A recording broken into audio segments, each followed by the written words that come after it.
that, it sounds really good.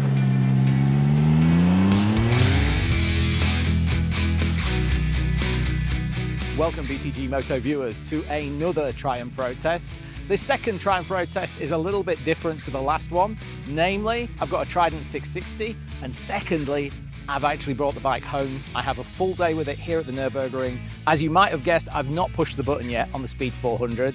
It did occur to me several times that I might be buying a bike that's a little bit too slow for what I want. In a classic upsell situation, Kevin, the sales manager at Mello Frankfurt North, did point out to me that maybe I should try the 660 before I make any final decisions. So I've took him up on the offer. Even better, he's allowed me to bring it home for the weekend.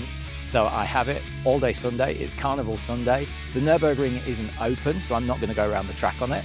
But if you want to see stuff going around the track, then subscribe and watch me later in the year. The plan is today to ride the Trident 660 and make my decision whether this is the bike for me, whether this is the bike that can go to and from work every day, have fun, and occasionally go a little bit faster than the Speed 400. We're going to get away from the Nurburgring and go for the back roads. If you don't know the region very well, let me tell you, the Nurburgring is surrounded by some of the best roads in Germany, so we won't have a problem.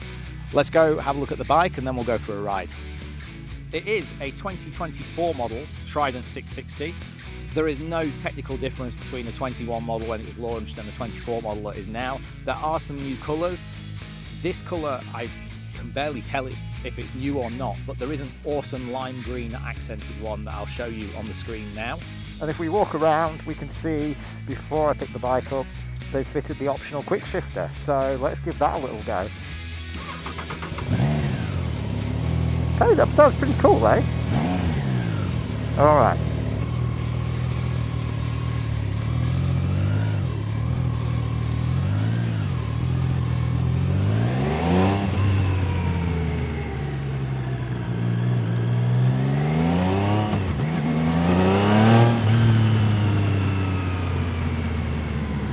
For my first feat of daring do, I will leave the car park the wrong way. Oops. So if you don't know anything about the Trident 660, then I can give you a few pointers. It's relatively cheap for a Triumph, and it sits in that price bracket just above things like the MT-07, the Z650, the Ninja 650. So it's a naked sports bike based beginner's bike. But as with many beginners bikes, it's actually just a really easy bike to ride, and that's no bad thing. It's also kind of like a product planner's dream, because this bike, now in conjunction with the Speed 400, offers people a clear path and strategy through the Triumph range up into the bigger bikes. Whereas a few years ago, if you wanted to buy a Triumph, you kind of like muddled around on other crappy bikes and then got your big expensive Triumph somewhere after a couple of years. And the reality is, of course, that when you were muddling around on those crappy bikes, you might have discovered that they were pretty good. So that might have put you in a position where, for example, you wanted a Triumph, but then you ended up being a Honda guy or a Kawasaki guy or a Yamaha guy, and that's a real danger. So that's why companies like Ducati and Triumph have certainly put more time and effort into the beginner's bikes over the last 5 years. So that brings me to my position, which is far from a beginner. FYI, I mean, people are asking this, so I'll answer before you get to the comments. For a significant amount of time, my job was to ride motorbikes, test them, write about it in a magazine, and I spent a lot of time going around the world doing that until I got a great opportunity to become a semi-professional race car driver, which is why I live here at the Nurburgring. Nothing happening today, the track is closed. If you do want to see stuff from the Nurburgring, then I suggest that you subscribe, because I've got some stuff planned later on this season. There's some awesome roads around here, great twisties, great views, so let's go find them. We're going to go under the tunnels. These are the 3 tunnels where you cross from one side of the Nordschleife to the other.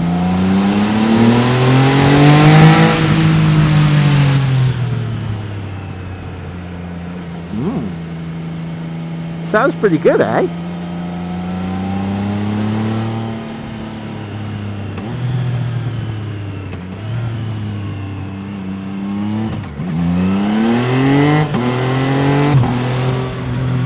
I kind of forgot that it's got a quick shifter.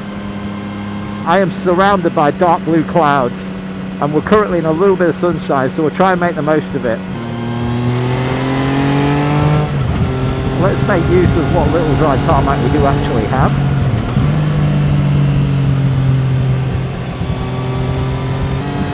I asked people on my Instagram channel to ask me questions about the Trident 660, and the overwhelming majority of questions was, why on earth are you thinking of buying a Trident 660? In the previous video I was looking at the Speed 400, which is a 40 horsepower single, but it's a featherweight and it's a lovely thing, and I really fancied buying it. Don't do anything silly, thank you very much. Doing a little lefty turn here to Nits. Unfortunately the dry tarmac ran out, we're on wet stuff, but there's still lovely roads around here.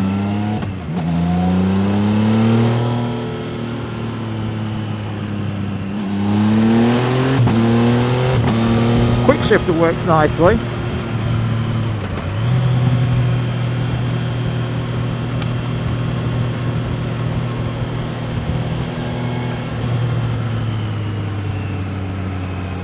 Wow, look at these roads. They're wet, but you know what? It's sunny and it's not snowing, so I'll take it. There's no salt on the road at the moment. Anyway, where was I? I'm in the market for a fun road-going bike that's tarmac based and that can do multiple things. It needs to be able to do some of my tours without any dramas.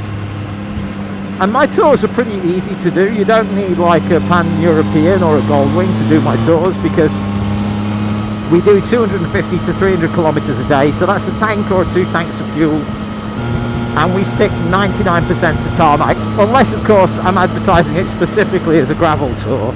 So a bike that can tour, a bike that can commute, and here's the thing, a bike that can occasionally lead beginners around a racetrack, because I do quite often instruct for the ADAC Dock Show,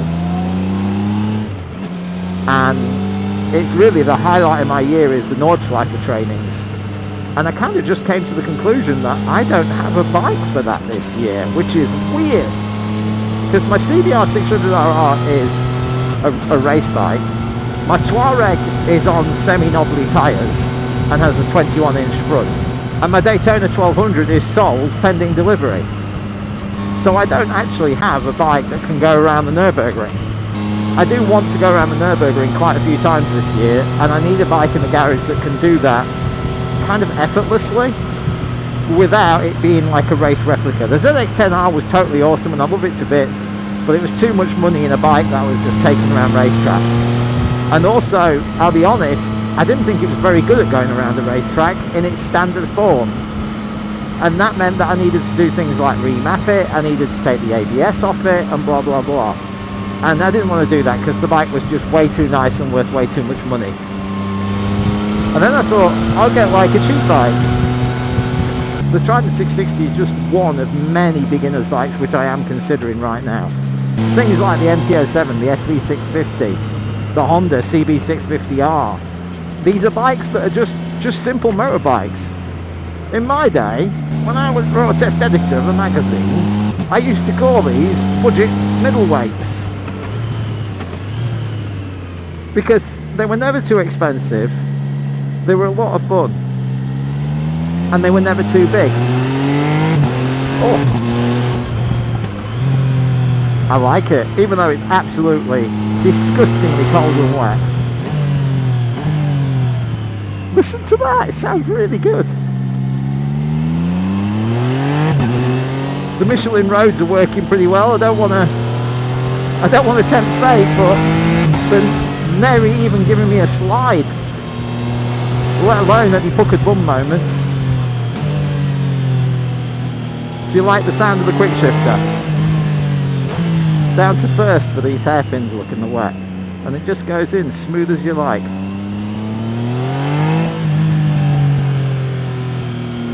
It's a very soft throttle on this. It's not bad, it's just noticeably soft. very beginner friendly throttle on this. I mean, you can definitely put yourself in hospital and lose your license on the way. It's not like it's a slow bike. That's the other thing about these budget middleweights. They're not really slow at all. On paper this is 80 horsepower, right? So you think to yourself, oh well, it's not that much power. But an MT-07 is a fairly fun machine, and that's only 68. A Yamaha R7 is also the same engine as the MT-07, the CP2. The so-called cross-plane crank.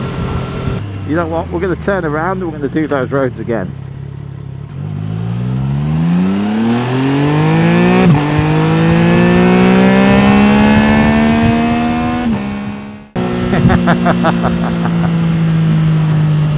It's pretty good actually. Weirdly, it's got a similar top speed to the Speed 400 that I rode the other day. That's funny. I mean, this is way more powerful, it's got way more acceleration. Okay, Nurburgring hairpins from the top.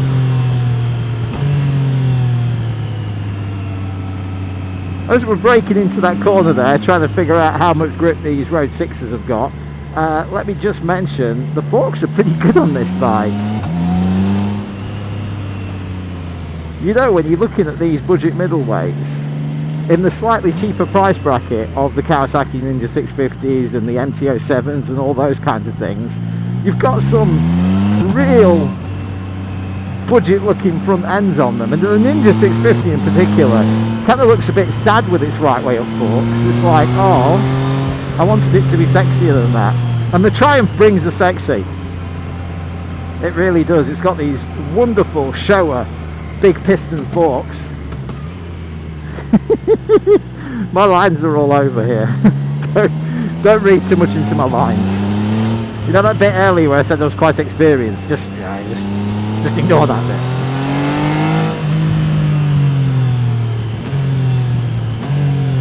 Damn, the quick shifter just plops down into first gear, no problem at all. Oh, the torque. This is one of my favourite things about this Trident 660, is the torque curve.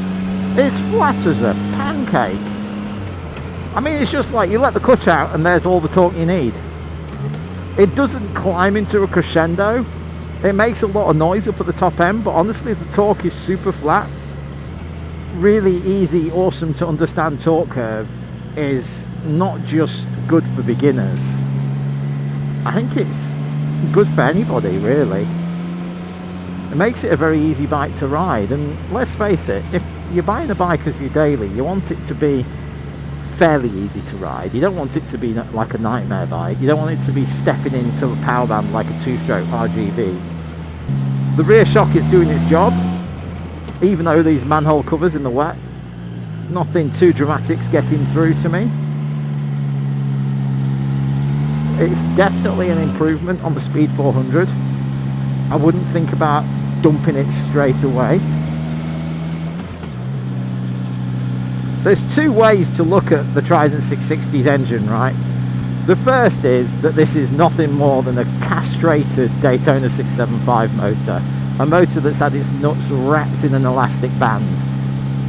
The other way to look at this is that it's a super easy and reliable version of an already semi-legendary engine.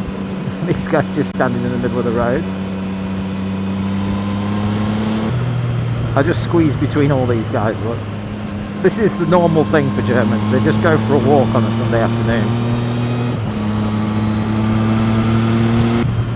You know what? Even a cold, semi-wet day is a good day when you're riding a brand new motorbike.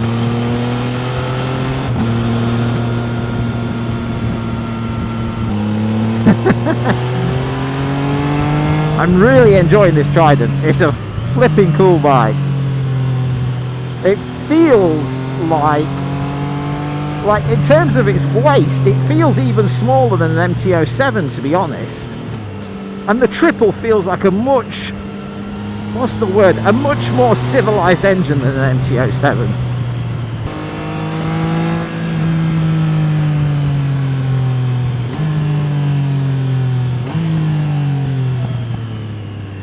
breaking into roughly surfaced downhill hairpins. I've not even felt the ABS kick in yet. It is pretty good.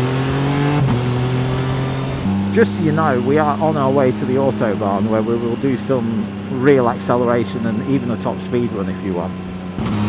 Because I want to grow my channel, and I guess I see this channel as a good stablemate to my motorcycle tour business, I actually want the bike to be something that's relevant to the YouTube channel, and I want the bike to be something that I can test and find out new stuff about. Oh my god, look at the state of that. Ay, what a mess. Carnival. Nurburgring nerds may have noticed that the direction I've just took. May have noticed that this road is actually the old racetrack. This is the old Sudschleife. Now obviously it's very cold and wet, so we're not going to be attacking it like a racetrack. There we go, it's wet again. But this is the old Sudschleife. Got closed in the 70s, never used again. Now it's a public road. Brings you down to the campsite, and this is on our way to the Autobahn.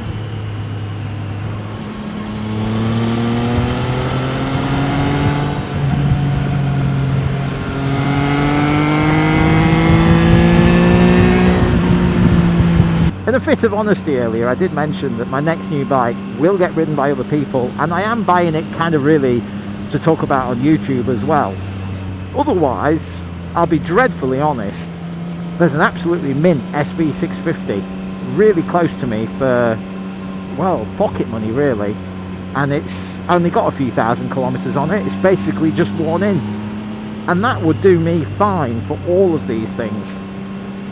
But I want a bike, like I said, I want a bike with ABS, I want a bike with traction control, and I want a bike that is an interesting new bike that lets me tell a story from start to finish over the season. So I'm sorry if I'm riding these random motorcycles, and if you think to yourself, well, Dale, make your mind up. This is an important decision.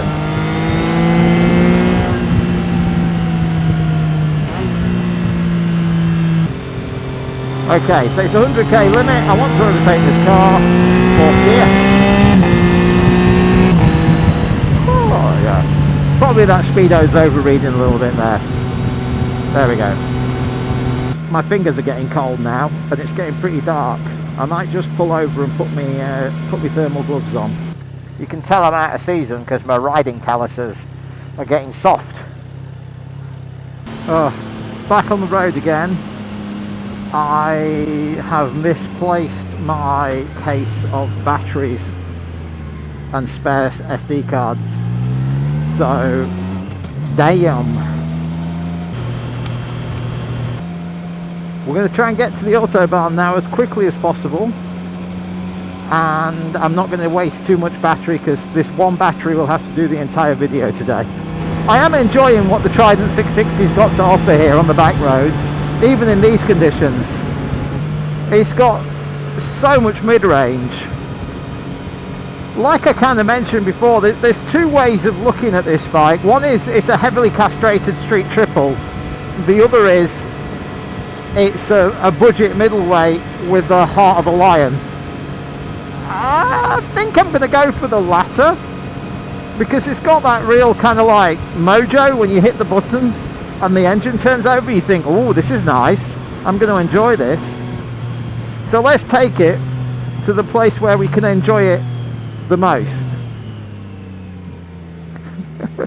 That's not true. Let's take it to the place where we can enjoy it without anybody getting upset about breaking laws. So this is the Autobahn, and here in Germany I'm allowed to go as I'm allowed to go as fast as is safe. So this is the actual start of the Autobahn. There's nobody behind me. I'm gonna stop, just check something, we're all good, let's go.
I think we can say that's pretty much it.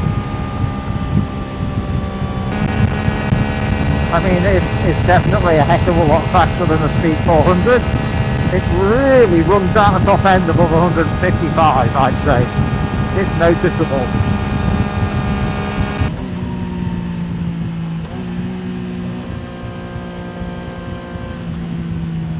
I'm on my way home now.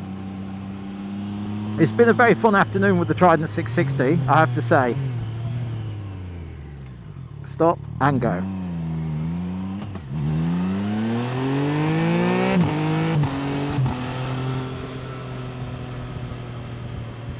For me, it was really important to get a ride on this bike because I never rode one when they came out just after quarantine. And of course, Triumph now, in that very modular Triumph way, are creating 3 different bikes out of this, because you've got the Trident 660, you've got the Tiger Sport 660, which I think could be really interesting as well, because that's just got a little bit more protection than this. And then you've got the Daytona 660, which really takes that concept of, you know, this engine being a castrated Daytona 675 engine and just makes the whole bike out of that horrible concept. Is that a good thing or a bad thing? I don't know. I guess I'll have to ride one to find out. I can kind of see the appeal, especially because I think that the new Daytona 660 is really going more for that kind of sports tourer feel, which might be pretty handy. The more I think about it,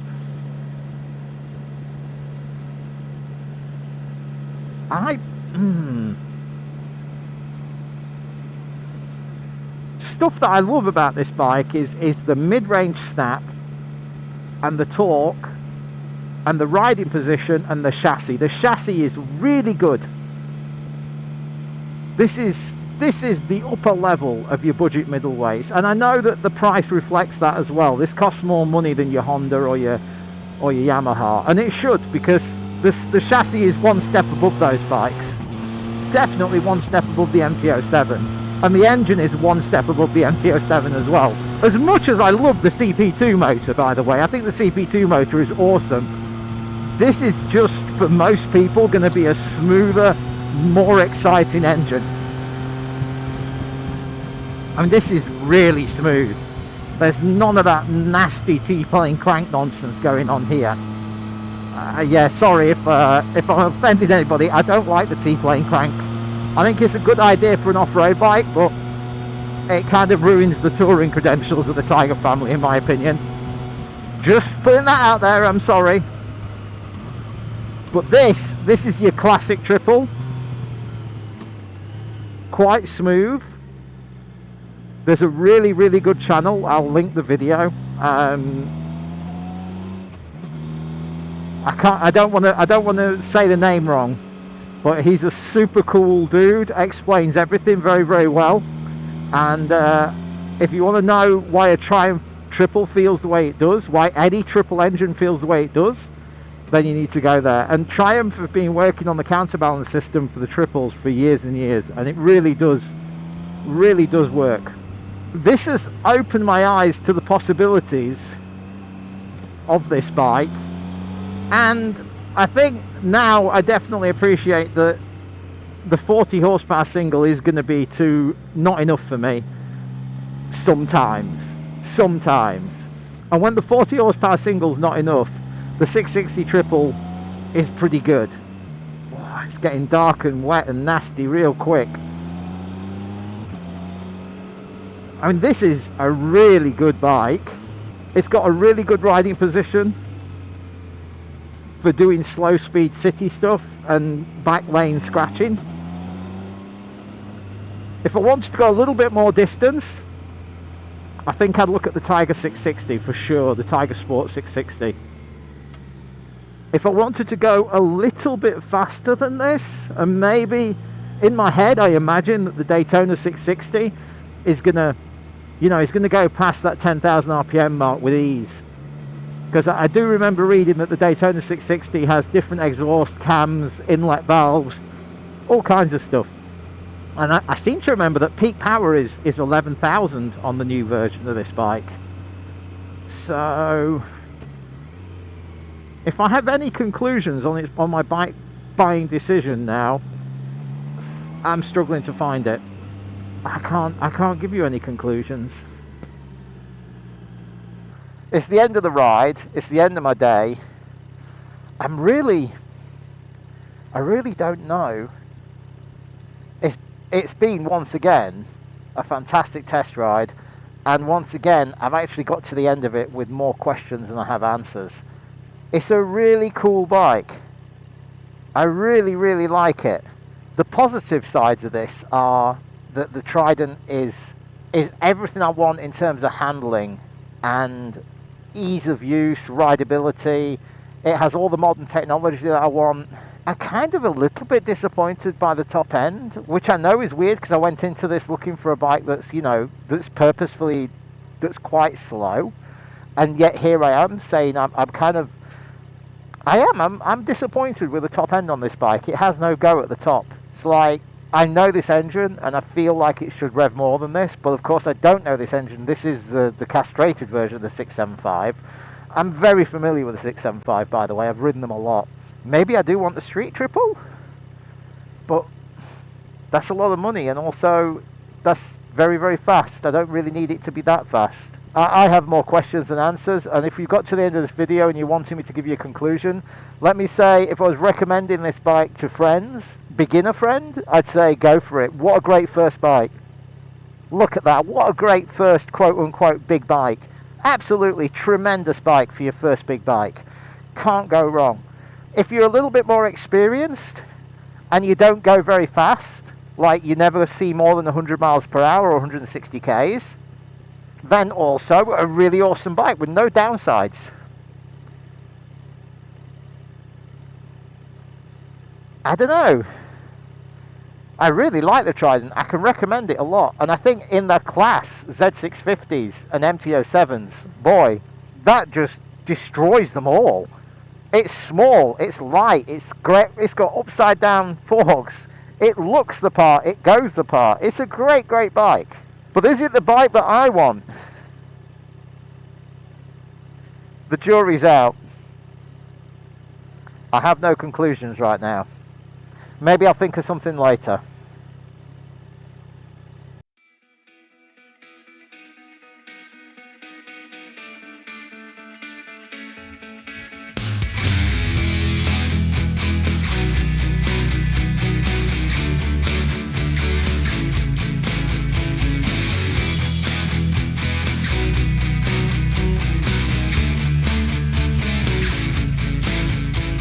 I dropped it up there.